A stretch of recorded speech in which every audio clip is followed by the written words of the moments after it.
Bonjour à tous, bienvenue pour cette table ronde qui a pour thème « Comment prévoir et planifier dans un monde versatile et incertain ». Pour répondre à cette question très actuelle, j'ai le plaisir d'accueillir sur le plateau de Supply Chain Village 4 experts à qui j'avais demandé de bien vouloir se présenter, en commençant par mon voisin de gauche. Bonjour, merci. Donc Frédéric Picano, je suis le directeur général de Bitwise Europe. Moi, ça fait 2 ans que j'ai rejoint Bitwise et j'ai une vingtaine d'années d'expérience en supply chain dans la santé, parce que je suis pharmacien à la base. Et Bitwise, on est une société qui éditons un logiciel de planification basé sur le DDMRP, le Demand Driven MRP. Et on a une particularité, on a beaucoup investi sur la formation. Donc on est leader mondial de la formation dans le domaine du DDMRP, parce qu'on pense que c'est très important, au-delà de l'outil, d'avoir la compétence et la connaissance sur les processus. Merci. David. Bonjour, David Strauss, société E2Open. Je gère une équipe globale qui s'occupe de la stratégie et des solutions de nos plus grands clients. E2Open, c'est une plateforme de supply chain de bout en bout qui a aussi des fonctionnalités sur la planification, sur la prévision. Et je suis très heureux d'être ici aujourd'hui. Merci. Merci, Fabien. Bonjour à tous, merci pour l'invitation. Donc Fabien Gratepin, moi je suis le directeur commercial d'ASAP. Cette année chez ASAP, plus de 20 ans en supply, et donc ASAP, plateforme de pilotage de la supply globale, prévision, planification, distribution, de bout en bout, et donc optimisation des flux, évidemment, dans leur ensemble également. Et pour finir, Mehdi. Bonjour à tous, ravi d'être parmi vous. Mehdi Carab, cofondateur de la solution Colibri. Colibri, c'est le SNOP en un battement d'aile. C'est une solution de bout en bout qui est 100% cloud et qui permet à nos clients d'adresser les problématiques sales, operation et planning. Donc on pourra en discuter un peu plus ensemble durant cette conférence. Merci. Une toute première question pour lancer le débat. La thématique, c'est effectivement comment prévoir et planifier dans un monde versatile et incertain. Il est vraiment, pour le coup, versatile et incertain, ce monde avec donc la pénurie qu'on vient de traverser et qu'on traverse encore aujourd'hui, pénurie de composants, de matières premières, pénurie de moyens de transport.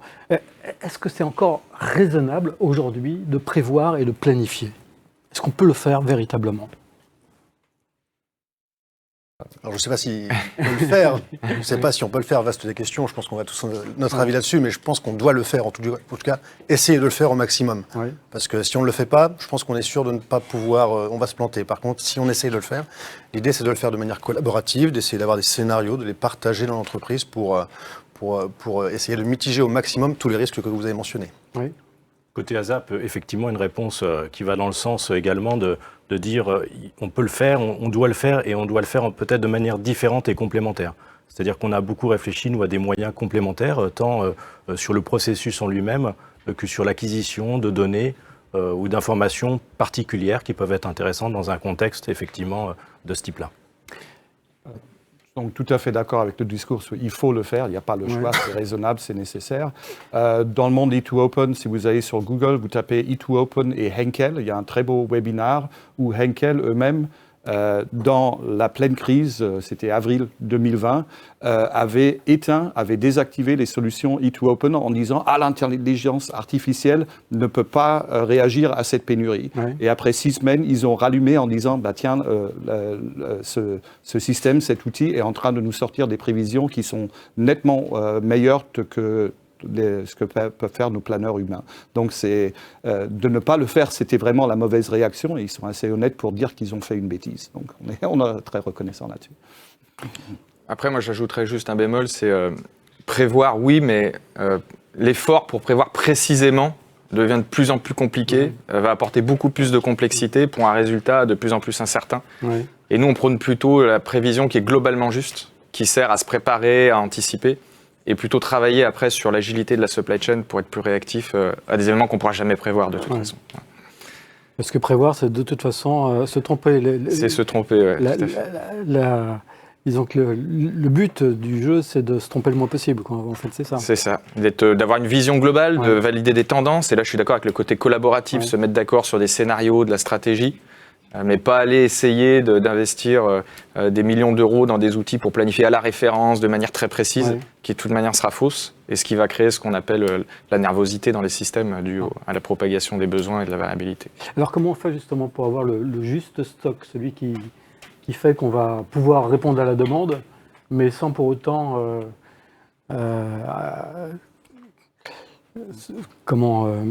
tout en ayant juste le juste niveau, hein, pour pas non plus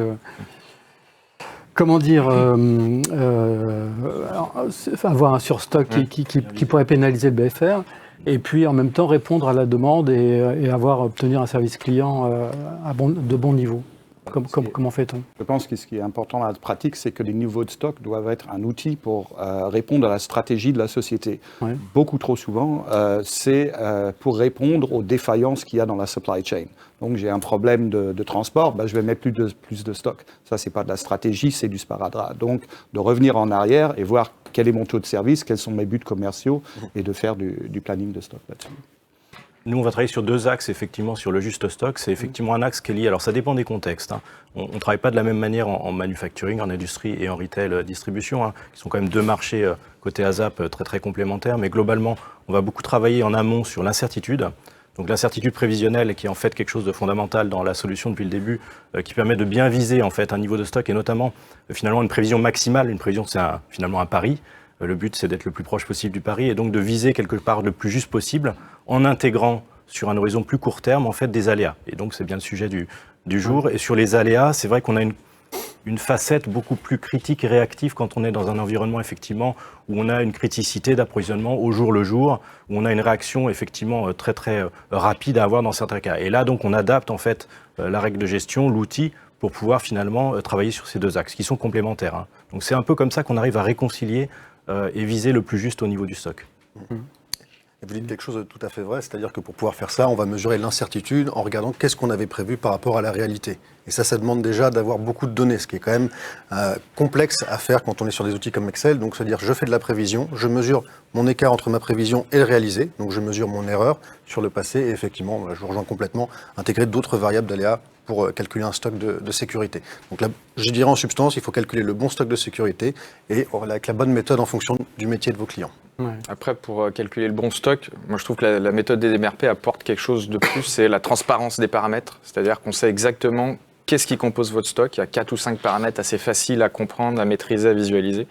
Et ce qui est important pour savoir si on a le bon stock, c'est de visuellement et très facilement comprendre si on correspond au marché, si on colle au marché, quels sont les paramètres qui l'influencent, et si je vais vouloir le réduire, sur quels paramètres il va falloir que je joue. En enchaînant un peu sur l'incertitude, c'est absolument nécessaire, les stocks sont là pour ça, mais ne pas seulement voir l'erreur et l'incertitude sur la demande, mais aussi sur la supply. Aujourd'hui, dans le bon vieux temps, on se disait je suis à l'intérieur, je suis hors de mon lead time, donc j'ai un approvisionnement infini, parce que je suis hors du lead time, je peux commander. C'est plus possible aujourd'hui. Mon contrat, il dit, oui, je peux avoir 1000 pièces dans 3 mois. Les Chinois, ils vous disent, non. Le port est fermé, l'usine est fermée. Donc, d'avoir cette incertitude au niveau bout en bout, qui, surtout dans un contexte pull, est très important. Vous êtes tous éditeurs de solutions informatiques, mais il y a quand même de l'organisation, je dirais, en préalable, pour pouvoir prévoir et planifier. Donc, on met en place un SNOP. Quelle relation vous avez comment mettre en place le SNOP justement pour faire en sorte pour fiabiliser les prévisions, alors même qu'il est tout à fait hypothétique d'avoir quelque chose des chiffres, des données fiables. À mon avis, le SNOP est capital. Il y a beaucoup de sociétés qui n'en font pas ou qui le font mal. Oui. Mais au-delà du SNOP, pour moi, c'est vraiment la réconciliation entre le SNOP et les décisions opérationnelles ou la configuration de votre modèle. Nous, on appelle ça le hub bidirectionnel de réconciliation. Et il va falloir vraiment qu'à ce niveau tactique ici, on puisse collaborativement se mettre d'accord sur les stratégies, les prévisions, les événements qui vont arriver, mais également avoir une remontée au niveau du modèle opérationnel de qu'est-ce qui a bien marché, qu'est-ce qui a mal fonctionné, qu'est-ce qu'on doit revoir aussi dans notre stratégie. Et ça, c'est un niveau qui est très important et qui est souvent négligé. Et pour moi, c'est la clé du succès. Au-delà d'avoir des bonnes prévisions dans un SNOP, c'est vraiment ce côté collaboratif et cette réconciliation tactique. Il y a aussi un point qui est important, c'est la fréquence. En fait, on se rend compte que beaucoup de clients font des SNOP 2 fois par an, 3 fois par an, et ça, c'est une réalité. C'est-à-dire que d'autant plus quand on est en cas de crise, il faut être plus réactif et le faire plus régulièrement. Donc, notre vision, c'est déjà de se dire, plutôt que de faire un SNOP que très partiel ou très rarement, essayons de le faire plus régulièrement. C'est la définition même d'un processus. Mensuel, par exemple. Idéalement mensuel, voilà, effectivement. Et bien penser aussi à le faire à un niveau macro, parce que bien évidemment, plus vous descendez dans le détail, plus vous vous retrouvez à faire des calculs d'apothicaire. Donc, garder un processus le plus résilient possible, le plus rapide, le plus fréquent possible, et le faire au bon niveau de détail, ne pas se noyer. Donc, trouver le bon niveau. C'est ça que je dirais comme point le plus important pour commencer. C'est vrai qu'on a vu cette évolution-là aussi par rapport au SNOP, à la fréquence, mais également au type de décision qu'on y prend. C'est-à-dire qu'on a peut-être vu, dans certains cas, des décisions de plus en plus, on va dire, drivées par une vision vraiment globale, ce qui est à la base quand même le but du SNOP, de plus en plus financière, ce qui est quand même le but du SNOP, mais finalement, on est arrivé de plus en plus sur ces couches-là, des décisions finalement argumentées, des choix, des réels choix, c'est-à-dire finalement, c'est une vraie décision de dire on sert tel ou tel marché, on va privilégier telle ou telle gamme de produits. Et là, en fait, nous, ce qu'on a constaté, c'est une montée en puissance et en légitimité de certains SNOP qui étaient un peu naissants dans certaines organisations et qui sont devenus totalement centrales. Donc là, le but, c'est quoi ? C'est de leur fournir en fait des moyens d'acquisition de la donnée, de simulation. La simulation, c'est essentiel parce que c'est ce qui permet de prendre la bonne décision et derrière, justement, de répercuter la décision en mode collaboratif et finalement, dans le monde global, vers les fournisseurs ou vers les clients. Donc vraiment une instance totalement dédiée au pilotage, ce qui était le but au début, mais qui est vraiment accentué avec le contexte actuel. Ouais. Peut-être tout en bas, vous parliez au début de la donnée, de la data, donc ça c'est totalement fondamental pour le SNOP, donc collaboration, réseau, connexion, sans la data ça ne fonctionne pas. J'étais chez une société italienne qui faisait leur SNOP tous les 4 semaines, tous les mois, et ils avaient besoin de 6 semaines pour aller collectionner les données. Ça ne marchait pas très très bien, donc il fallait vraiment intégrer tout ça. Donc sans la donnée, le SNOP c'est que de l'Excel, c'est pas vraiment valeur. L'autre chose, et c'est là où allait Fabien je crois, c'est la transition qui est très fluide vers l'IBP.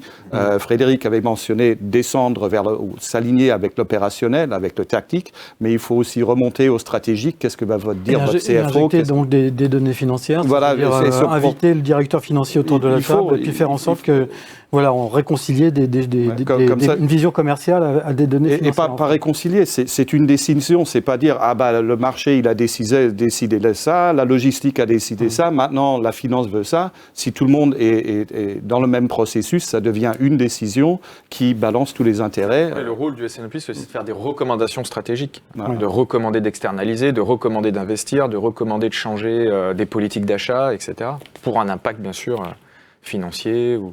Et surtout, ça permet aussi de partager le risque. Quand tout le monde est d'accord, ça permet aussi de mitiger le risque et pas une seule personne qui porte la décision. Donc même pour les utilisateurs finaux, pour les personnes qui drivent ce processus, c'est quand même une sécurité aussi intellectuelle, je dirais. Ouais. Et là, on retrouve vraiment les 3 étages de la supply chain, tactique, opérationnelle, tactique et stratégique. Ce que souvent, d'ailleurs, le grand public oublie. La supply chain, on voit les camions, on voit les entrepôts. Cette dimension stratégique n'est pas toujours bien perçue. Des investissements de 5 ans, 10 ans, 15 ans. Quand vous parlez d'usine, quand vous parlez d'entrepôt, c'est hyper stratégique. Pendant le Covid, les SNOP, c'était d'ailleurs souvent à la semaine. Il y avait des SNOP au plus fort de la crise, au moment où vraiment le Covid a démarré, la première vague. Les SNOP, toutes les prévisions étaient fausses. Et donc, il a fallu vraiment réunir le SNOP d'une façon très régulière. Sans confondre quand même vitesse et précipitation à ce niveau-là. C'est-à-dire qu'effectivement, il y a eu des réunions, entre guillemets, de crise ou de réaction à des aléas qui étaient effectivement nécessaires et complètement légitimes. Mais des fois, il fallait aussi laisser au SNOP ou à une instance un petit peu globale, transverse comme ça, le temps de la réflexion. C'est-à-dire que nous, on a constaté que dans certains cas, c'était intéressant de peut-être procéder en 2 temps et que finalement le SNOP reste à un niveau des fois quand même relativement stratégique ou voyant un petit peu plus loin une décision globale pour finalement pas être tout le temps dans l'ultra-réactivité ou l'ultra-réponse à un problème finalement ou à un sujet très ponctuel qui pouvait engendrer sur le long terme un dérèglement d'une organisation en voulant bien faire sur un très court terme et sur une réaction donnée. Donc là, je reviens sur le sujet de la simulation. Nous, on a vu des cas où vraiment vraiment la fonctionnalité, le sujet qui était vraiment nécessaire chez nos clients, c'était de pouvoir simuler de manière très souple faire des scénarios. Exactement, c'était le point clé en réalité. Et pour cette réactivité ou la nervosité, si votre exécution est bien calée, donc ils ont pas que des chiffres, mais ils ont des gammes entre 20 et 25, et laissez-leur un peu la liberté d'exécuter au jour le jour dans ces couloirs-là, qui sont alignés avec le plan SNOP, le plan stratégique. C'est un système. SNOE, on peut parler du Sales and Operation Execution. Et les scénarios, c'est scénario 1, scénario 2, scénario 3, c'est ça? Enfin, on essaye d'adapter différentes cas de figure à... Ça peut être ça, et ça peut être plus, je dirais, de la réactivité ou de la simulation sur un sujet donné. C'est-à-dire que c'est à la fois un scénario global sur un scénario d'approvisionnement, un scénario de multifournisseurs. On a beaucoup vu ça dans certains contextes de distribution de retail où effectivement, quel fournisseur, quel canal on allait privilégier dans tel ou tel cas. Mais ça peut être beaucoup plus ponctuel, effectivement, sur une réunion ou un sujet opérationnel, sur un choix, encore une fois, de production dans un contexte manufacturing et de dire, bah voilà, telle variable, quel impact. Et si c'est le sujet clé, c'est celui-là qui va driver finalement toute la chaîne derrière. Donc il y a les deux cas en fait. Il n'y a pas vraiment de nombre de scénarios prérequis, mais on est plus sur du cas par cas, hein, comme vous l'avez tout à fait dit. Hein, ça peut être des fois une analyse sur une gamme de produits qu'on va décider d'arrêter momentanément ou switcher, ou ça peut être sur une vision usine, macro. Donc là-dessus, il n'y a pas vraiment de bonne pratique et c'est vraiment au cas par cas, effectivement. Alors, pas oublier le retour du terrain sur l'efficacité démontrée du modèle quand on fait des scénarios, parce que trop souvent, on fait des scénarios à un niveau stratégique avec des performances théoriques ou souhaitées. Et après, quand on arrive dans l'exécution, ils sont irréalistes. Et donc là, encore une fois, ce hub bidirectionnel doit récupérer aussi ce que le modèle est vraiment capable de faire pour avoir des scénarios vraiment réalistes. On doit mesurer aussi à un moment donné l'adéquation entre le scénario et la réalité aussi. Au même titre que pour les prévisions, on peut mesurer aussi l'adhésion entre notre plan SNOP et ce qu'on a réellement fait, même si c'est à un niveau macro, pour en tirer les bons enseignements pour les exercices futurs. Alors, on a souvent opposé planification et réactivité. On dit souvent que la supply chain, pour qu'une supply chain soit résiliente, efficace, robuste, il faut aussi qu'elle soit agile et réactive. Est-ce qu'il n'y a pas une contradiction finalement entre cette notion de réactivité et la planification? La planification qui est une organisation qui anticipe sur une maille plus ou moins longue. Est-ce que ce n'est pas contradictoire de vouloir planifier et réagir en fonction des événements? Non, moi je pense pas. Je pense que les prévisions doivent permettre de se préparer, doivent permettre d'anticiper les choses, de bien dimensionner vos stocks, vos buffers, vos ressources. Et après, par contre, la décision réellement concrète de lancer des productions, lancer des approvisionnements, elle doit être prise avec une information le plus proche possible de la réalité, qui est quoi? La demande du client, bien sûr. Mais il faut qu'on arrive à faire cohabiter les deux et ça marche assez bien. Ces prévisions permettent l'anticipation et d'être encore plus réactif. Parce que si on s'est préparé à quelque chose, on sera plus réactif parce qu'on aura nos ressources prêtes à le faire. Disons que vous aviez eu un mot intéressant en disant que la planification, c'est une équipe. Ça peut être déjà le problème. La planification, c'est au moins un processus. Et en fin de compte, ça devrait être une philosophie, une façon de faire des choses pour que les gens qui sont sur le terrain comprennent dans quel contexte ils évoluent. Si vous n'avez pas ça, vous avez toujours avoir une réaction agile. Par exemple, je vais prendre, maintenant, je vais envoyer par avion. Je ne vais pas prendre le bateau, je vais envoyer par avion. Si vous ne faites que ça, votre profitabilité, elle va tomber. Donc, ce plan, la planification, va vous donner les couloirs, les périmètres dans lesquels vous pouvez évoluer tactiquement, sans avec tout ça, avoir vos investisseurs qui vont avoir des grosses surprises à la fin de l'année en disant on a dépensé combien pour la logistique, parce que c'est là où on est aujourd'hui. Hein. Tout passe par là, le fret aérien. C'est un sujet intéressant, nous, sur la planification. Effectivement, on a peut-être été encore plus loin dans une logique de flux global, c'est-à-dire on a des techniques de planification qu'on appelle par exemple ondes vertes, qui permettent de planifier un sujet dans son ensemble en visualisant finalement la supply chain globale et en essayant d'avoir tous les feux au vert, donc de passer de manière la plus fluide possible, en synchronisant l'ensemble. Là, je pense à un industriel dans le flaconnage, dans le verre, qui effectivement, de par ses contraintes appro et sa production sur site et dans ce contexte évidemment actuel, a dû finalement avoir un horizon totalement global pour finalement synchroniser et mettre au vert l'ensemble des étapes à la fois internes de fabrication, mais en remontant de manière complètement transparente vers le fournisseur, vers l'approvisionnement, pour intégrer ça dans la logique de décision et donc de planification pour avoir effectivement le bon produit. Oui. Mais ce n'est pas une question que vous posez d'une façon récurrente vos clients, justement, par rapport à un arbitrage entre justement planifier, qui d'une certaine manière rigidifie un petit peu l'organisation, et puis le fait d'être réactif, agir. Non, c'est un sujet qui revient très fréquemment. Et à quoi servent les prévisions et quelles décisions prendre. Et on sépare vraiment dans Bitwise le monde de la préparation, de la planification et le monde de l'exécution. C'est vraiment même deux écrans séparés qui permettent aux gens de dire bon bah là je suis en phase de planification, je dimensionne mes ressources et là je suis en phase d'exécution, je priorise. Et bien sûr, on va prioriser, on va prendre des décisions concrètes basées sur vraiment qu'est-ce qui compte, c'est livrer les clients en temps et en heure. Mais si vous avez bien fait votre travail de planification, vous aurez d'autant plus de possibilités d'être réactif. C'est bizarre, on a tous les deux le chiffre 2 dans notre nom, mais nous, on a l'expérience complètement opposée. C'est les gens qui ont des outils de planification et qui sont en train de raccorder ça de plus en plus avec leur exécution. Ils veulent, et ils font des replanifications quotidiennes. C'est plus quelque chose qui se fait à la semaine, au mois ou au quart. Donc, est-ce que c'est encore de la planification? C'est de la planification dynamique, quoi. Voilà. Et ça se fait, on a des clients qui ont 30 millions de décisions dans le système, ça se refait en 20 minutes parce que quelque chose a changé. Bon, il faut les outils. Donc, je pense que ce sont des choses de toute façon, ça doit se faire tous les jours. Dans un monde tiré par la demande, la planification doit aussi se faire tous les jours. Mais c'est pas le même niveau de décision, en fait. Il y a un aspect aussi qui est important quand on parle de prévision, c'est la prédictabilité aussi d'un produit. En fait, on a tous des historiques de vente. Savoir si un produit est extrêmement prédictible, ça donne une bonne information sur est-ce qu'on peut le gérer sur prévision ou non. Et donc, il y a toujours un travail aussi en amont de se dire, voilà, j'ai un panel de produits, est-ce qu'ils sont prévisibles ou non? Et derrière aussi, définir quelle stratégie on va avoir. Est-ce qu'on peut utiliser des prévisions? Est-ce qu'on va utiliser des stocks de sécurité sur commande? Mais tout ce travail-là en amont est quand même nécessaire. Sur quel type de référence, par exemple? Voilà, sur quel type de référence? Celle-ci, on sait que de toute façon, la prévision, on sera mauvais tout le temps. Et donc, c'est important de faire de la simulation, de mesurer ce risque, d'avoir une stratégie d'adaptation en fonction de ces catégories de produits. Donc avec des outils comme Colibri, c'est ce qu'on peut faire très facilement au début de projet, catégoriser les produits pour avoir la bonne stratégie derrière d'approvisionnement et de gestion.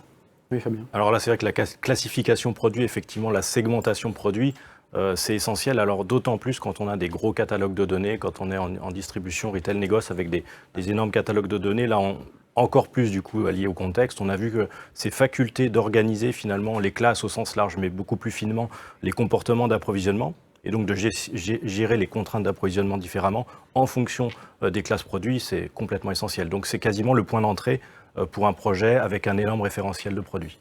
C'est là peut-être que l'intelligence artificielle intervient avec donc une capacité à traiter des datas, les hiérarchiser. Totalement.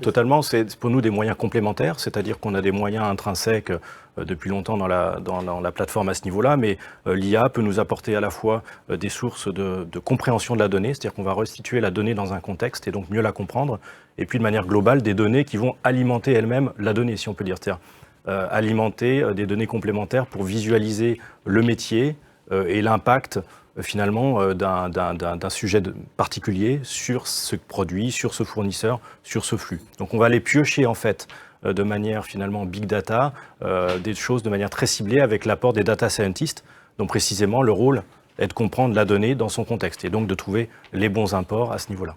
Je pense aussi que nous, on voit déjà ça, mais ça va aller dans toutes les industries, dans toutes les solutions, que justement la classification va se faire par automatisme, par intelligence artificielle. C'est plus quelqu'un qui va réfléchir et dire cette bouteille, c'est une bouteille, c'est comme l'autre bouteille.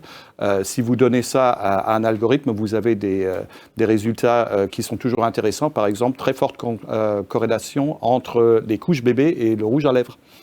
Ça, c'est quelque chose que nos algorithmes ont tiré déjà il y a 5 ans. Tout le monde s'est dit, mais pourquoi? J'ai un bébé, je dois aller acheter des courses, je ne dors pas la nuit parce que j'ai un bébé, je me fais peut-être un petit plaisir pour me remonter le moral. C'est une corrélation que personne n'avait vue et que maintenant, un de nos grands clients utilise pour positionner leur stock. C'est pas nécessairement intuitif, mais justement, l'algorithme vous livre des choses qui sont réelles, qui sont vraies et qui ne sont pas intuitives. On en est au tout début de l'intelligence artificielle dans ce domaine-là. Non, ça fait 15 ans. Il y a quand même des sujets sur lesquels ça existe depuis longtemps. C'est vrai qu'il y a un mythe aussi autour de l'intelligence artificielle. On a tous entendu beaucoup ce point-là, mais nous, sur Colibri, on aime plutôt parler d'intelligence augmentée parce que l'intelligence artificielle, on sous-tend que ça va remplacer l'utilisateur et c'est pas forcément la finalité. Donc par exemple, je vais vous donner un exemple très concret, tout ce qui va être lancement de produit, on a parlé justement d'incertitude, vous êtes responsable de lancer un produit, vous allez prendre la décision de lancer un produit, de passer commande auprès de vos fournisseurs, et vous devez engager sur une quantité. Là, l'IA va pouvoir clairement vous aider avec un peu de données, puisque la data est quand même clé, mais dès que vous avez un référentiel article, vous aider à dire, voilà, ce produit-là, si je le lance, il a telle caractéristique, et voilà ce que l'outil vous dit, pense vendre. Et là, derrière, ça vous donne de l'information que vous allez pouvoir challenger avec le marketing, les appros. Et donc là, l'IA vient pour aider les planificateurs. Donc ça, c'est un exemple. Plus une aide à la décision. Ouais. Concrètement, oui, aujourd'hui, en tout cas, nous, sur Colibri, c'est comme ça qu'on le voit, et c'est vraiment pour ajouter de l'information et aider. C'est important. Il faut que ça simplifie le risque, c'est que l'IA complexifie. Et plus personne n'y comprend rien, ça devient une boîte noire. Et il faut augmenter même le niveau des gens qu'on embauche, parce qu'on ne sait même plus quels paramètres rentrent. Ça, c'est le gros danger de tous ces systèmes d'intelligence artificielle. Par contre, si ça permet de simplifier le travail des planificateurs, là, c'est gagnant. Par exemple, quand vous avez 1 million de SKU à gérer, c'est très compliqué d'aller toutes les revoir tous les jours, de voir si elles sont bien paramétrées. Et si vous avez un système qui vous aide à les classer, ceux qui sont à revoir, ceux qui sont stabilisés, ceux qui ont trop de confort, merci de revoir les paramètres, ça apporte vraiment une aide pour l'utilisateur. Je pense que vous pouvez faire une table ronde tous les ans sur l'intelligence artificielle pour la décennie à venir. Non, mais c'est comme ça. Quand on démystifie ça un peu, à la fin du monde, il y a beaucoup de statistiques. Il y a des méthodes qu'on utilisait dans la supply chain il y a 10 ans qui maintenant se sont mis à masque. Je suis intelligence artificielle. Il y en a d'autres qui sont vraiment nouvelles et différenciables et qui ont un grand risque. Par exemple, remplacer l'utilisateur, Robotic Process Automation. Là, on est au tout début.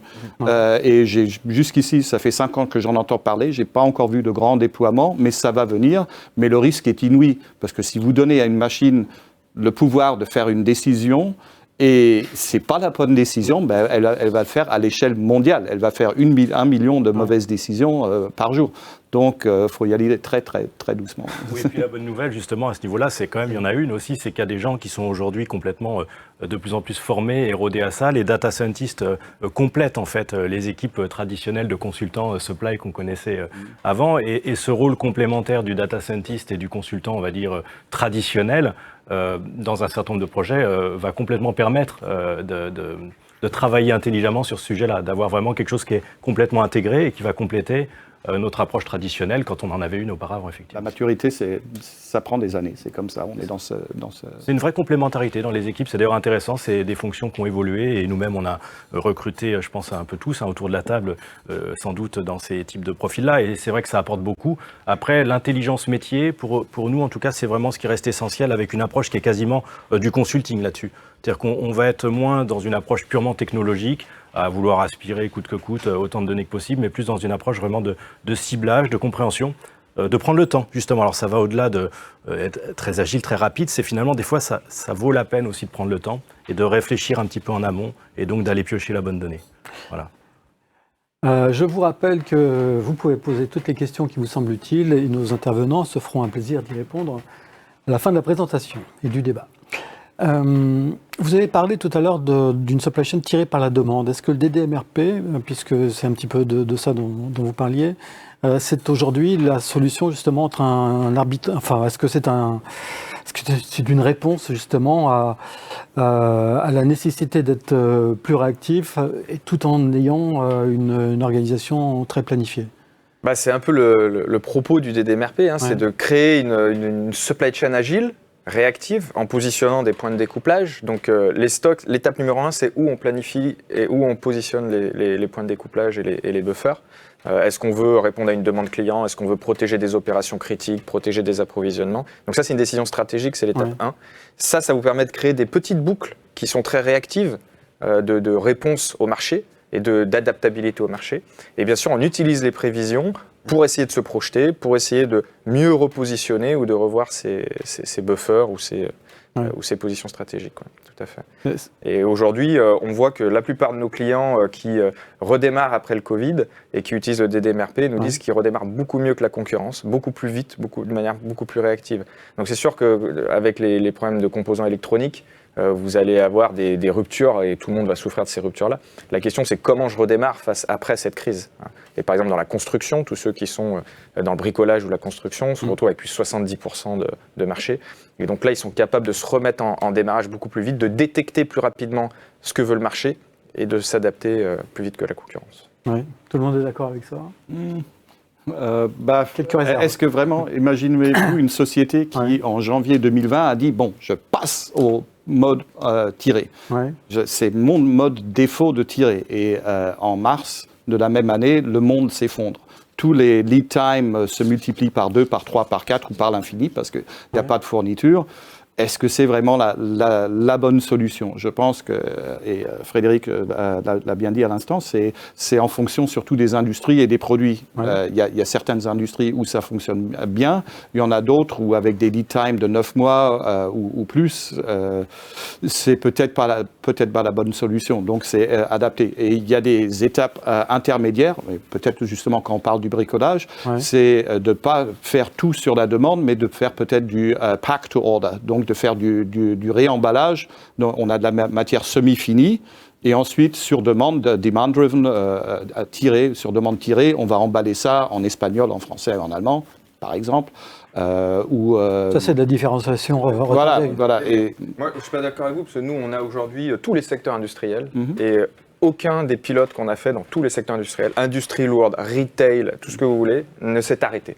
Aujourd'hui, on a démontré l'efficacité du demand-driven et des flux tirés, parce que même avec des longs délais, on a aujourd'hui des importateurs de matériel de sécurité, d'ailleurs on travaille ensemble avec le même client, qui ont 9 mois, 12 mois de délai, et ils positionnent correctement leur buffer, ça ne les empêche pas de pouvoir être tirés par la demande sur les informations de réapprovisionnement qu'ils vont donner à leurs fournisseurs lointains. Je pense qu'on peut tous convenir au moins sur un plus petit dénominateur commun qu'est le besoin de faire des prévisions pour pouvoir alimenter quel que soit le système que l'on met en place. Et après, voilà, effectivement, je vous rejoins tous les deux. Vous avez tous les deux un avis qui est différent, mais voilà. Et puis de manière plus large, il y a effectivement une palette, en fait, je pense, d'approches et celle-ci en fait partie. J'évoquais donc cette onde verte qui, pour nous, est aussi une logique de flux dans son ensemble, pour finalement synchroniser au-delà de l'entreprise avec l'amont et avec l'aval. Et donc, c'est une technique de planification, finalement, de synchronisation globale de flux et donc, quelque part, de synchronisation globale du stock en se concentrant sur ce sujet-là potentiellement aussi. Donc, je pense qu'il faut voir le sujet de manière plus globale et surtout comprendre une problématique dans un contexte donné.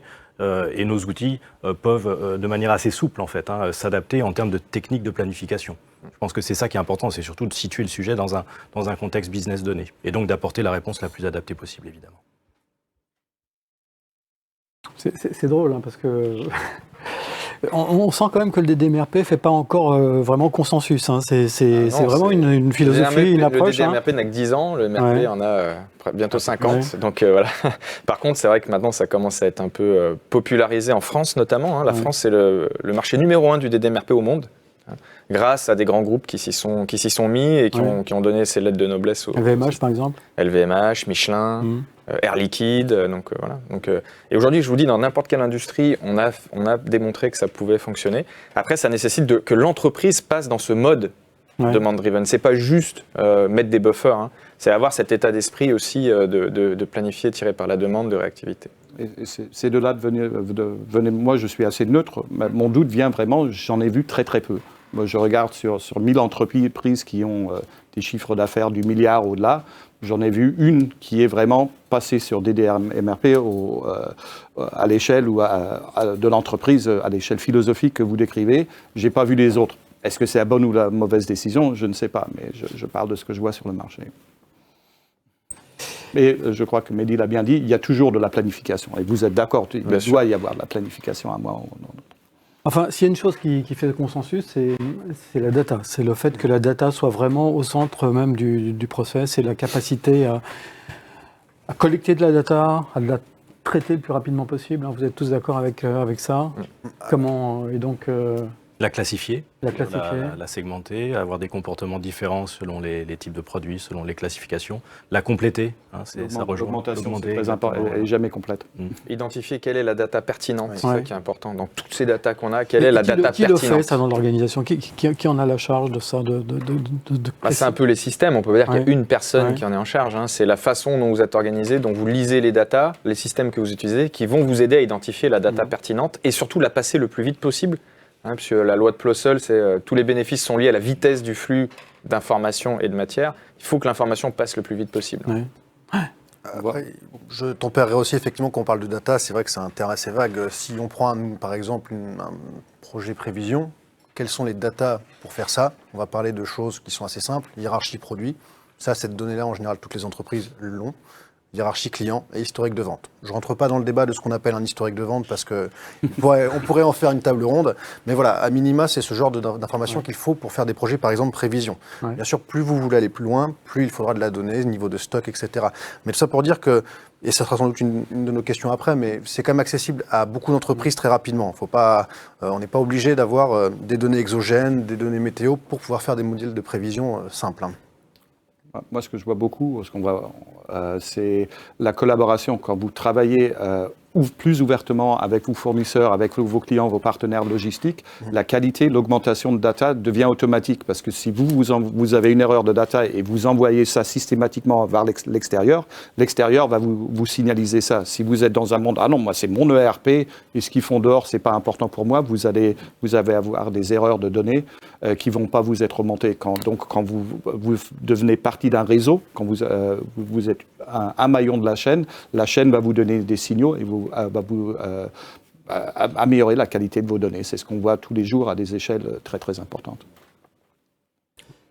Là, quand même, les cas peuvent être très variables, je trouve, chez le client par rapport à des gens qui sont déjà organisés, qui ont des data managers, pourquoi pas des chief data officers, enfin voilà, des organisations rodées, et des fois, c'est plus ou moins effectivement concret, ces approches-là, et effectivement, ça ne tient pas non plus à la taille des sociétés. On peut avoir des sociétés, des ETI très très équipées, et au contraire, des grands comptes plus en amont, pas encore très organisés là-dessus. Par contre, ce rôle-là, donc data manager au sens large, peut vraiment être un pilier sur lequel on va s'appuyer à la fois en mode projet et surtout en mode post-projet pour que la donnée vive, parce que finalement la donnée elle est tout le temps à évoluer. Donc si on est sur un projet à intégrer de la data, on le fait à un instant T, donc on a dans nos équipes des gens qui savent faire ça, qui pratiquent, mais finalement le sujet c'est que ça perdure derrière, et donc finalement ce modèle-là continue à évoluer, le modèle est vivant, la donnée est vivante, et donc la pérennité du modèle passe souvent quand même par des relais de ce type-là. Et c'est vrai que les contextes de maturité ne sont pas tout à fait les mêmes partout à ce niveau-là, quand même, on peut dire. Si je peux me permettre juste une petite addition à ce que vous venez de dire, qui est très juste. Nous, notre prérequis aussi, notre prérogative, ce qu'on dit aux clients, mieux vaut commencer petit dès maintenant, mieux vaut viser 70% tout de suite que 99% jamais. Donc la data, comme vous l'avez très bien dit, elle vit. On peut trouver du jour au lendemain une donnée qui est intéressante et qu'on va charger, mais mieux vaut commencer déjà petit pour après avoir une courbe de maturité ensuite. Donc voilà, essayer de démystifier aussi un peu le fait que je peux rien faire parce que j'ai pas de data. Ouais. Qu'est-ce qu'on appelle data? Qu'est-ce qu'on a besoin? Quel est le minimum vital? Et après, on étend. Oui, David. Non, le point de la pertinence est quand même très, très bien ciblé. C'est que on est dans un monde où il y en a trop. Je suis en train de rechercher une aiguille dans un tas de foin. Qu'est-ce que fait mon data manager? Parce que c'est son boulot, c'est de me donner plus de foin. ça ne résout pas vraiment mon problème. Donc, et encore, la pertinence, c'est quelque chose qu'on fait en collaboration avec les partenaires business. Parce que c'est lui qui va me dire, oui, ça, ces 3 chiffres, j'en ai besoin, et j'en ai besoin toutes les 5 minutes. Les 300 autres chiffres qui sont dans sa base de données, c'est bien joli, j'en ai pas besoin. C'est pas nécessaire pour mon résultat business. Donc, Mehdi, tout à l'heure, l'a un petit peu effleuré. Est-ce que la prévision et la planification, c'est accessible à tous? Est-ce que toutes les entreprises aujourd'hui peuvent mettre en place un outil de prévision, de planification? En tout cas, notre postulat sur Colibri, c'est que oui. Alors, oui, je vais juste modérer mon propos. Ça dépend, il faut quand même avoir un certain nombre de produits. Si vous n'avez que quelques produits, une dizaine de produits à gérer, c'est tout à fait simple. Mais je pense que oui. Et justement, c'est une des valeurs de Colibri, c'est d'essayer de répondre à toutes les autres sociétés, quel que soit leur degré de maturité. Donc, comme je vous le disais en prérequis, on ne parle pas de données extraordinaires pour commencer à faire de la prévision. Donc, ça peut commencer vraiment très, très simple. Il faut qu'elle soit juste structurée et accessible. C'est le prérequis. Il ne faut pas non plus avoir une armée mexicaine derrière pour faire des prévisions, parce que c'est souvent aussi le grief qui fait que beaucoup de personnes ne franchissent pas le pas. Donc voilà, nous avec Colibri, en tout cas, on essaye de démystifier la problématique de faire des prévisions et on se veut comme une passerelle d'Excel à des outils du marché pour les PME. Votre principal concurrent à tous, ça reste Excel encore? Non, c'est pas un concurrent, c'est au contraire, on nous appelle à l'aide pour sortir d'Excel. C'est plutôt l'inverse. Et c'est là qu'on mesure si notre projet s'est bien passé, c'est si les gens ne reviennent pas dans Excel après une année d'implémentation, c'est que c'est un projet efficace. c'est les gens qui ont des grands outils très chers de planification. Ils appuient sur le bouton export et ensuite font une planification cachée au black, quasiment, sur Excel. Ça, c'est le plus grand ennemi. C'est cet instinct de revenir à quelque chose qui est plus petit, qu'on peut comprendre et manipuler, qui est ensuite déconnecté de la data, qui est déconnectée du réseau. Donc, ça... Mais pour revenir à votre point, nous, on travaille avec des sociétés qui font 5 millions d'euros de chiffre d'affaires, comme avec des grands groupes qui font plusieurs milliards. Et c'est là où c'est incroyable, c'est qu'on applique les mêmes méthodes, en fait. Et ça va dépendre de la data qu'on a et de la complexité qu'on va y mettre. Mais c'est la même méthodologie, donc en l'occurrence le DDMRP, qui va s'appliquer de la même façon pour la petite start-up dans la cosmétique et puis le grand groupe pharmaceutique. Vous avez sans doute dû entendre beaucoup de fois mon métier, c'est pas le même que différent. celui. Ça, c'est classique et finalement on arrive quand même à trouver des dénominateurs communs. Oui. Et le concurrent peut être le non-choix aussi, en fait. Nous, on voit beaucoup, effectivement, dans le contexte actuel, plein de choses à disponibilité finalement de nos clients pour faire leurs projets et c'est très difficile de choisir, c'est très difficile de se dire on va dans telle ou telle direction. Il y a donc besoin d'être guidé dès les phases d'avant-vente, dès les phases d'échange en amont. On pratique aussi de plus en plus l'époque, finalement, c'est-à-dire on teste, on maquette au sens large, voire on utilise avec le client pendant un certain temps en mode POC. Ça permet de faire la preuve du modèle, du concept. Donc c'est vraiment, effectivement, ce concurrent-là, c'est le non-choix et il y a un énorme besoin. Donc il faut arriver à guider finalement le choix et donner confiance et surtout que le processus se mette en place petit à petit. Et donc on démarre des fois sur des périmètres réduits, on fait des pilotes. C'est vraiment ça aussi qui permet de mettre le pied à l'étrier souvent. Et je reviens sur la formation, très important. Ouais. Donc nous, on propose tout de suite des formations pour que les gens qui montent dans le bateau du projet sachent exactement les processus et les bonnes pratiques qu'il faut avoir. Et ça, c'est un élément essentiel aujourd'hui qui est vraiment intégré et qui est encore une fois très fort en France, parce qu'on a beaucoup de financement avec les OPCO, etc., qu'on ne trouve pas forcément dans tous les pays, mais qui est très puissant pour la réussite de ces projets. Je disais tout au début, je crois que la première réponse qu'on a donnée en équipe, c'est qu'il faut planifier. On ne peut pas abandonner la planification. Donc, il n'y a pas de question de taille ou de ce que ce soit 50 millions ou 5 millions. Il faut le faire de toute façon. Après, comme vous avez dit, je me permets juste de rajouter un petit point. Le non-choix aussi, on peut le comprendre quand on est une PME et qu'on va se lancer dans l'acquisition d'un outil, ça peut être assez traumatisant. Donc, la démarche POC marche très bien, mais aussi le fait de rendre accessible à toutes les bourses et de se dire, finalement, de passer en mode SaaS, par exemple, de passer sur un engagement, fait que, finalement, si je me trompe dans mon choix, ça va pas planter mon entreprise financièrement. Donc, il y a aussi une évolution des éditeurs. Nous, on a commencé qu'en mode SaaS et c'est vrai qu'on se rend compte que beaucoup de clients aiment bien cette démarche, c'est-à-dire que, un peu comme vous pouvez changer d'opérateur téléphonique si on n'est pas satisfait, vous êtes moins engagé. Et donc ça aussi, c'est des leviers qu'on arrive à faire sauter de plus en plus. Il y a un grand nombre d'entreprises, de plus en plus, qui ont des objectifs de durabilité, qui veulent une supply chain plus verte, plus respectueuse de l'environnement, des conditions de travail, etc. Est-ce que c'est quelque chose qui vous inspire, qui vous a amené à induire des modifications dans les outils informatiques ? Pour prendre en compte cette dimension? Dans notre cas, on s'est engagé dans une démarche qu'on appelle ASAP Planet, qu'on a commencé à décrire sur le marché, qui est vraiment l'idée effectivement d'inclure des indicateurs d'empreinte carbone, des indicateurs au sens large green, permettant d'éclairer un choix ou un scénario sur cette composante-là, permettant aussi d'alimenter dans le contexte d'un client donné, ses propres démarches RSE, ses propres rapports, sa propre communication à l'extérieur là-dessus. Donc c'est une démarche à la fois, je dirais, de prise de conscience qu'on a quand même opéré depuis un petit moment, un peu tous, je pense, mais aussi une démarche outillée, puisque fondamentalement on reste quand même éditeur d'une plateforme ou d'une solution logicielle et que finalement ce qui compte c'est l'aspect concret. Donc on a vraiment les deux mis bout à bout dans une logique d'un SNOP finalement, pour revenir sur le premier sujet du SNOP qui intégrerait cette composante-là. Mais oui, tout à fait. C'est essentiel même d'aller dans cette démarche-là. Oui. On a parlé d'IBP rapidement, les SNOP, l'IBP, et demain sans doute il y aura l'intégration de toutes ces contraintes écologiques, donc on va sans doute avoir un mouvement de l'IBP vers d'autres contraintes, et comme vous le dites très justement, nous aussi sur Colibri, c'est des sujets qui nous préoccupent. Aujourd'hui c'est un peu au bon vouloir de chaque industriel, mais demain s'il y a un changement de régulation et que ça devient dans l'obligation de mesurer, de planifier vos empreintes carbone, malheureusement, là, on marchera en marche forcée. Donc aujourd'hui, on est vraiment aussi dans une démarche proactive.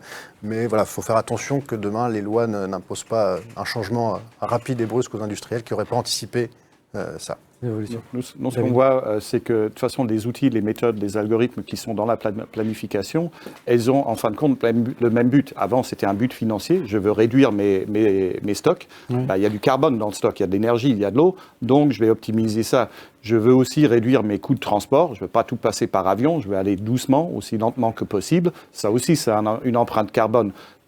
Les cibles n'ont pas été tout à fait optimisées mais l'algorithme, qu'on lui dise tu vas optimiser pour chiffre d'affaires ou capital ou carbone, on peut faire mettre ça dedans. Les algorithmes sont déjà très matures, les données sont déjà là, donc c'est très complémentaire et on ne peut pas faire sans. Vous n'allez pas améliorer on ne va pas sauver la planète sans planification, je crois, pas sur le monde supply chain. Non, je suis d'accord. Après, nous aussi, on parle dans l'exécution, encore une fois. Quand on est plus proche de la demande, ça nous permet d'éviter de faire des erreurs, d'aller pousser trop de stock dans une filiale, pas assez dans une autre. Et donc, inclus dans Bitwise, on a des outils d'optimisation des réseaux de distribution qui permettent à nos clients de pousser exactement la bonne quantité en temps réel nécessaire sur chacun des points de stockage pour éviter les allers-retours, éviter les disruptions, les taxis, les express, etc. Et donc là, on a des vrais gains en termes d'empreinte carbone. Merci. Je me tourne vers la régie pour savoir si nous avons des questions. Hervé, s'il te plaît. Bonjour Jean-Philippe. Alors, on a des questions qui sont assez précises. Donc, une première question. Savez-vous prévoir sur les 5 prochaines années ce que vont devenir les coûts de transport, notamment dans l'aérien, au regard de ce qu'on vit aujourd'hui ? On a déjà du mal pour le mois prochain. C'est les premières années. Alors, qui souhaite répondre ? Moi, je dis que je peux pas. Je pense que non, pas à une échelle ou à une échelle très très macro. On a des grands clients qui sont dans le maritime. Eux, ils s'attendent à que le marché se stabilise dans les 18 mois. Eux, ils vont tomber dans un trou et les prix vont suivre. Est-ce que ça va être 12, 18 ou 24 ? Mais au-delà de ça, on ne peut pas prévoir. C'est une bonne question, mais... Je pense qu'on va tous s'accorder sur nos réponses. Non, c'est vrai que le coût du transport est un vrai sujet, mais c'est difficile. Disons qu'à long terme, ça va. Il n'y a qu'une direction, c'est vers le haut. Si on réduit les coûts, on va encore griller beaucoup plus de carbone, donc non, on n'a pas le choix. Merci. Alors, une question, s'il te plaît, à laquelle on peut répondre. J'espère, encore une question très précise. Que préconisez-vous comme méthode de prévision et de planification dans le retail non-food, fortement caractérisé par des produits slow movers ? Donc 2 composantes, le retail, les slow movers. Donc la classification qu'on a abordée précédemment déjà nous permet d'identifier précisément qu'un slow mover, ce qui ne l'est pas, et des fois on arrive et finalement la perception de ça est un peu déformée, il faut remettre les pendules à l'heure, donc bien segmenté, bien classifié. On peut les classer, quoi. Oui, c'est ça, et peut-être encore aller un petit cran plus loin par rapport au comportement d'approvisionnement qu'on peut avoir ou aux fournisseurs, c'est-à-dire à la fiabilité d'un fournisseur sur un slow mover, ce qui est encore une autre déclinaison. Et au final, donc, c'est d'aborder le sujet de l'approvisionnement en intégrant les contraintes dans leur ensemble, c'est-à-dire véritablement recenser les contraintes d'approvisionnement, les critères de décision et laisser l'algorithme effectivement à ce niveau-là gérer toutes ces contraintes. Il y en a souvent beaucoup dans ce monde-là effectivement et analyser les réponses. L'approvisionneur reste très expert de son métier, souvent dans ces contextes-là, mais l'algorithme va lui donner un angle de vue complémentaire qui lui permet peut-être des fois d'avoir des décisions qu'il n'aurait pas imaginées avant. C'est en fait ça qu'on constate dans ce segment du retail distribution. Oui, quelqu'un souhaite ajouter peut-être juste en complément, je suis tout à fait d'accord avec ça, et effectivement avoir une attitude proactive sur les tailles de lot notamment, parce qu'on se retrouve avec souvent des slow movers, mais quand on passe des commandes auprès des fournisseurs, on a une taille de lot qui est tellement importante que le fait de passer une commande nous met déjà en surstock. Donc là aussi, un travail peut-être avec des acheteurs ou la politique d'achat pour limiter le risque. Parce que voilà, c'est souvent ce qu'on se rend compte chez nos clients, des surstocks sur des produits liés notamment à des tailles de l'eau trop importantes. D'accord. Hervé ? Alors une question un peu plus large, je pense qu'on a déjà répondu, mais peut-être qu'on peut y apporter un complément. On parle de planification sous incertitude, et il existe une multitude d'incertitudes dans la demande, le système industriel, les approvisionnements, etc. Donc vous avez parlé de réaliser quelques scénarios, mais pour prendre en compte la multitude d'incertitudes, il faudrait en réaliser des milliers, voire bien plus. Donc selon vous, comment une entreprise peut prendre sereinement des décisions face à cette multitude d'incertitudes. Pour moi, c'est l'entreprise, elle doit apprendre à vivre avec cette incertitude. Donc, elle doit devenir par essence agile et être capable de réagir vite à quelque chose qui n'était pas prévu. Après, on peut utiliser des modèles statistiques pour essayer de simuler un maximum de scénarios possibles. On utilise les Monte Carlo, les simulations Monte Carlo, qui vont vous permettre de simuler beaucoup de fois et de trouver une bonne formule qui va statistiquement répondre à beaucoup de scénarios. Mais on ne pourra jamais avoir défini qu'est-ce qui va se passer à l'avance. Donc, vraiment, la clé, c'est d'être prêt et d'être réactif pour affronter quelque chose qui n'est pas prévisible par essence. Ouais. Intégration de bout en bout, aussi à l'échelle qui est appropriée à l'entreprise en question, mais de réduire les silos, de faire des intégrations entre logistique, entrepôt, produits, fournitures, que tout le monde puisse voir vraiment 2-3 étapes de l'autre côté, plus loin que leur petit univers, pour avoir une résilience. Pour justement, comme je suis tout à fait d'accord qu'on ne va pas pouvoir tout prévoir, mais si on ouvre les données, si on ouvre l'information, on peut y réagir et la sérénité ne vient pas du fait qu'on ait prévu le pépin, mais qu'on ait l'organisation de la meilleure qui est en mesure de réagir le meilleur possible. Exact. Non. Effectivement aussi, juste une petite précision, mais on parle d'une équation avec une infinité d'inconnus. C'est peut-être aussi de se dire quels sont les inconnus, les variables les plus importantes, les plus représentatives, et de se dire finalement par rapport à ça, mon métier c'est plutôt ça qui impacte, et y aller de manière pragmatique, parce que si on a ce raisonnement-là, effectivement, c'est impossible de prévoir quoi que ce soit si l'équation est trop compliquée. Donc raisonnement, saucissons le problème et essayons de trouver quelles sont les variables les plus représentatives pour notre business. Et la prédictibilité avec la détection, par exemple, des signaux faibles, c'est quelque chose que vous intégrez dans les outils ? Qui est par exemple tout ce qui se passe sur le net, les influenceurs et tout ça. Voilà. L'influenceur, c'est trop flou, mais si vous êtes sur le site web du client et il peut vous donner des signaux de trafic qui sont rapportés à un produit, à une région, avec les cookies, où est le client et est-ce qu'il est vraiment sur ce SKU-là. Il n'est pas intéressé à de la lessive, mais vraiment, cette marque-là, c'est quelque chose qu'on peut mettre dans la prévision. Nos résultats sont ce qu'on a fait avec. On n'a pas vu des grands résultats, c'est quand même un peu flou. Puis vous voyez, en fait, une chose qui est intéressante, c'est qu'avec les nouveaux modèles de machine learning qui arrivent, tout ce qui est arbre de décision ou autre, il y a sans doute aussi le piège de se dire je vais mettre beaucoup de variables dedans et ça va améliorer mon modèle. Et ça, il n'y a rien de pire que d'avoir cette démarche-là.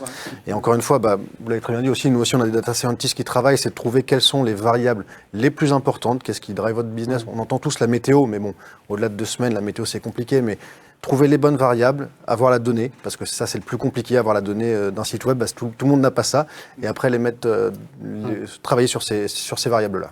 Ça reste du ciblage et d'une certaine manière de l'alerte. C'est-à-dire que ce qu'on peut vraiment de manière plus modeste apporter à ce niveau-là, c'est de l'alerte. C'est-à-dire le client, l'approvisionneur, le prévisionniste, le planificateur a accès via une feuille de route à finalement des signaux faibles qui sont autant d'alertes dans son métier. Alors là, c'est au sein de la plateforme et on peut imaginer compléter ce type d'alerte calculé par la plateforme par des chiffres ou un décisionnel lié à des alertes, on va dire, externes et déjà lui donner cette visibilité. Donc c'est, je dirais, au sens large, une faculté d'alertage plutôt à ce niveau-là, je pense, de manière concrète.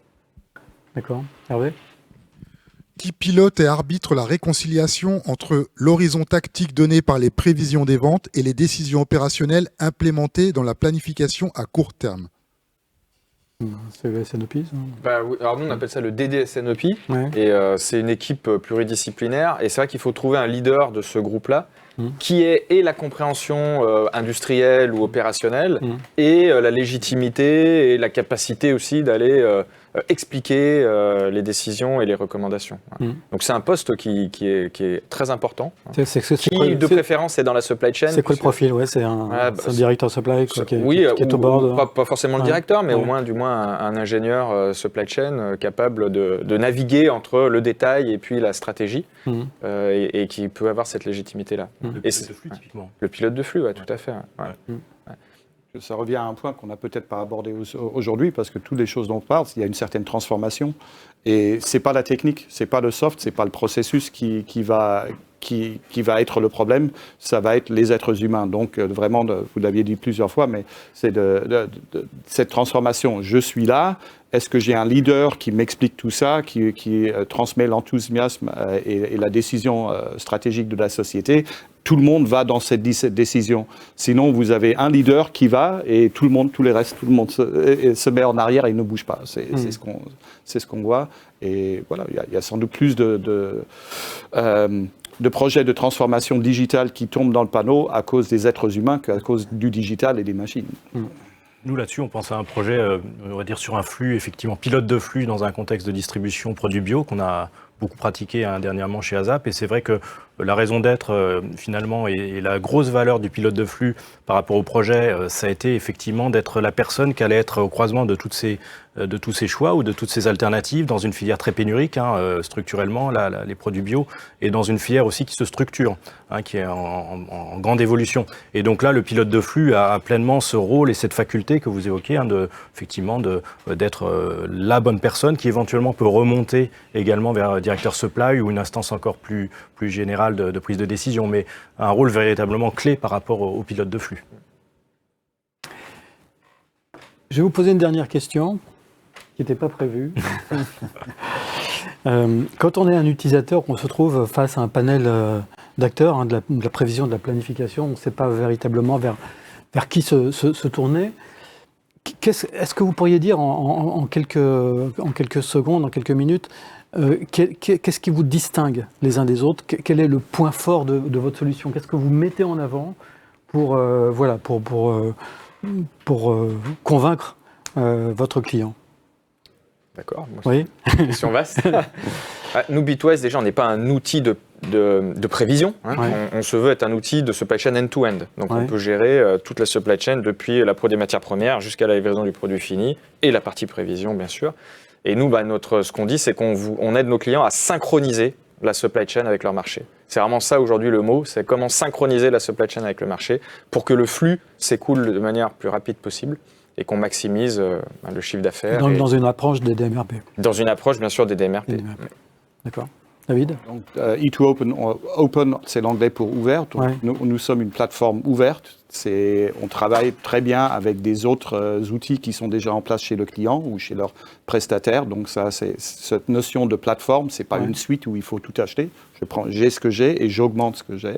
Et de l'autre côté, en dessous de la plateforme, il y a le réseau de la supply chain qui, quand on regarde à l'échelle globale, est sans doute un des plus grands réseaux. On approche de millions de partenaires dans la fourniture, 2-3 millions dans la distribution, dans la grande surface, des dizaines de milliers de logistiques. Donc, on a la data de centaines de milliers de partenaires et une plateforme, bien sûr, avec nos outils, mais qui s'intègre très ouvertement avec ce que les clients ont, qui peut-être être du Colibri ou du Bitwise ou d'ASAP, on ne sait jamais. Voilà, c'est cette capacité à agréger tout un tas d'outils différents. Nos clients ont tous. Tous nos clients, ils ont de l'Oracle, ils ont du SAP, ils ont tout acheté. Donc, on ne va pas aller remplacer tout ça et d'essayer d'augmenter SAP en fournissant de meilleures données, en ressortant les données de ces systèmes-là et de les repartager. C'est ça vraiment la plateforme, c'est ça le différentiel. D'accord, merci. ASAP, la qualité de la plateforme, évidemment, ça va de soi, mais pour aller un cran au-delà, je pense que véritablement, c'est l'expérience, donc plus de 20 ans d'expérience, et donc la qualité d'accompagnement. Donc l'aspect, effectivement, accompagnement au projet, accompagnement des équipes, formation, accompagnement post-projet, avec vraiment une démarche consulting à ce niveau-là qui vraiment caractérise nos projets. Consulting, donc on peut parler de Diagma. Bien sûr, l'historique et l'ADN d'ASAP, issu de Diagma dans les années 2000, c'est complètement ça. C'est vrai que ça reste complètement une des valeurs clés pour nous. On est des projets, on va dire, logiciels, plateformes technologiques, de plus en plus data, technologiques, etc. Mais finalement, ce qui importe, c'est vraiment d'accompagner les gens, d'avoir cette approche finalement d'explication, d'accompagnement et donc une approche de consultant, effectivement. Avec une une approche qui n'est pas purement techno, mais qui est aussi métier avec une compréhension des process. Très métier, très process, accompagnement au changement même. On a de plus en plus de cas où on va aller au-delà de la formation traditionnelle sur le produit, qu'est-ce qu'il fait, comment il fonctionne, le mode opératoire, ça on le fait tous, c'est évidemment le b.a.-ba, mais c'est accompagner les équipes, faire du vie-ma-vie régulièrement, de dire bah tiens on s'assied avec l'approvisionneur ou le prévisionniste et on regarde, et finalement c'est de l'amélioration continue, et on va de plus en plus vers ça, et pour nous c'est vraiment au cœur de la vision qu'on a de nos projets. Merci. Mehdi? Et bon, nous, pour Colibri, notre idée, c'est d'essayer d'apporter à des sociétés des outils pour faire leur SNOP. Donc, notre promesse de valeur, c'est le SNOP en un battement d'aile. Donc, c'est de pouvoir très rapidement, plutôt que de rester dans Excel ou l'immobilisme, de switcher vers un outil. Et pour cela, on l'a rendu très ergonomique. Nos clients sont nos meilleurs ambassadeurs aujourd'hui, donc c'est un fait. C'est-à-dire qu'aujourd'hui, on a quasiment la moitié de nos clients qui recommandent Colibri et qui deviennent des nouveaux clients. Donc, orientés autour de 3 principes fondamentaux, simples, parce que je pense qu'on est tous d'accord, les utilisateurs, ils n'ont pas envie de passer leur vie en formation, en complexité. Donc, on a travaillé sur une ergonomie qui est unique.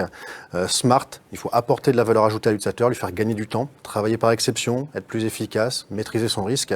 Et Secure, parce qu'on est une solution qui est nativement cloud. Et je pense qu'aujourd'hui, on en entend encore parler de la sécurité. C'est un aspect aussi très, très important pour nous, la sécurité de la solution. Donc, permettre d'être le premier tremplin vers l'excellence outillée du processus SNOP pour les plus grands nombres. Et vous l'avez rappelé tout à l'heure, pour des entreprises petites comme des grandes. Voilà, exactement. Aujourd'hui, on a 2 nouveaux clients tous les mois qui rejoignent l'aventure Colibri. On a une 60aine de clients aujourd'hui, et de toute taille, mais essentiellement des PME, effectivement, qui décident de franchir le pas avec nous. Très bien. Merci beaucoup, messieurs. Merci à vous de nous avoir suivis. Merci. Et- Merci à vous beaucoup. Et à très bientôt sur le plateau de Supply Chain Village pour un autre débat, une autre table ronde.